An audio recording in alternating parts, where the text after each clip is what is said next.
If you want to have a successful experience, an easy experience using ChatGPT, you need to stop using it like Google.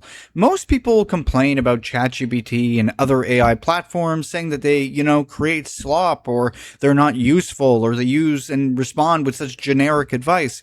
But in reality, the problem isn't ChatGPT, it's the person using it. It's the prompts that they're utilizing to get the results that they're trying to get. It's just not properly done.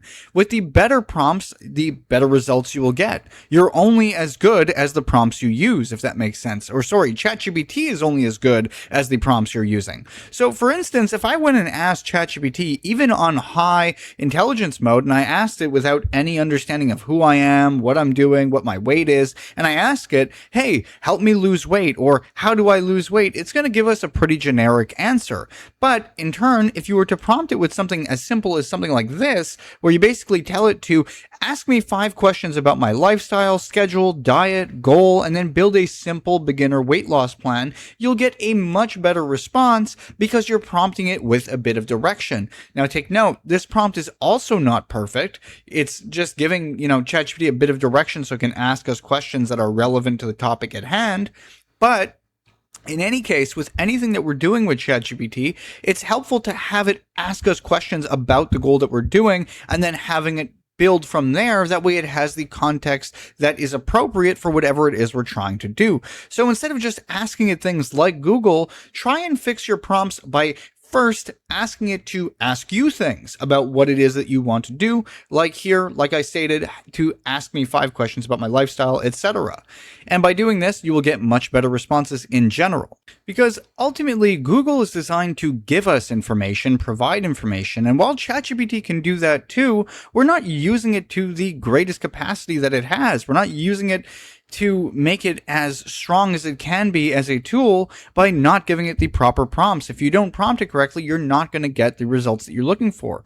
And for instance, if you're not giving it constraints, direction, telling it what it should be doing, giving it context especially, how on earth is it going to, do the job correctly or even decently? It's just going to provide very generic advice, pretty much acting as Google itself.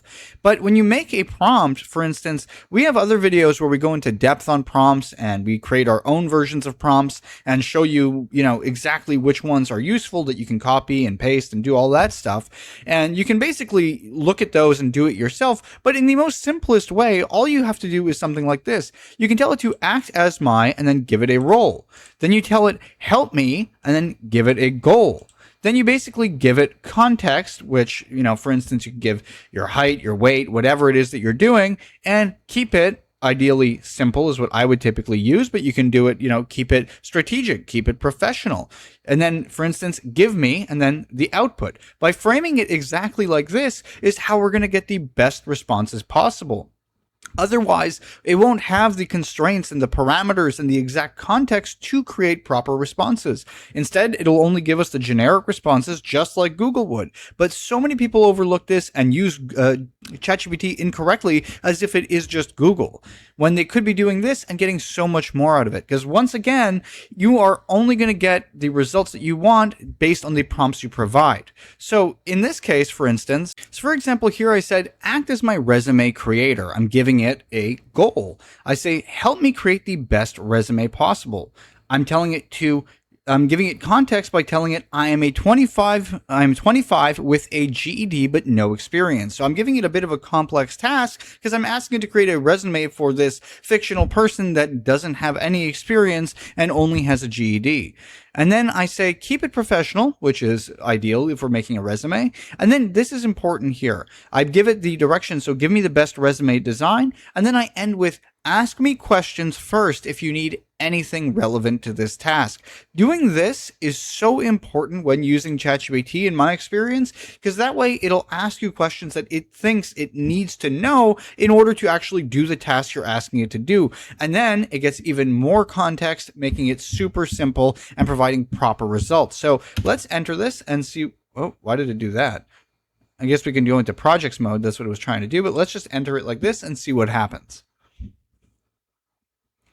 See, if we didn't do it this way, it wouldn't be asking us questions, and it also wouldn't have the proper context. It would just go off of generic stuff. Maybe you would ask a question or two, but it's not going to go in depth to work with us. So we see here, yes, with no formal work experience, the strongest resume will be a clean one-page, ATS-friendly resume that emphasizes transferable skills, reliability, education, projects, volunteering, and anything else that demonstrates responsibility. I'll ask you the important questions first, then I'll build the finished resume and choose the strongest layout for you. See, now it's actually going to ask us questions, and then eventually by following this and answering the questions, it'll actually create us a resume that aligns with our goal. That's how you use ChatGPT correctly. That's how you actually get value from it instead of just giving it generic stuff. And once again, it's as basic as what I just showed you earlier, where you just provide a bit of context, a bit of constraints, a bit of direction, and have it do something for you within those constraints. So that way it has a framework to follow and not just going off of its natural,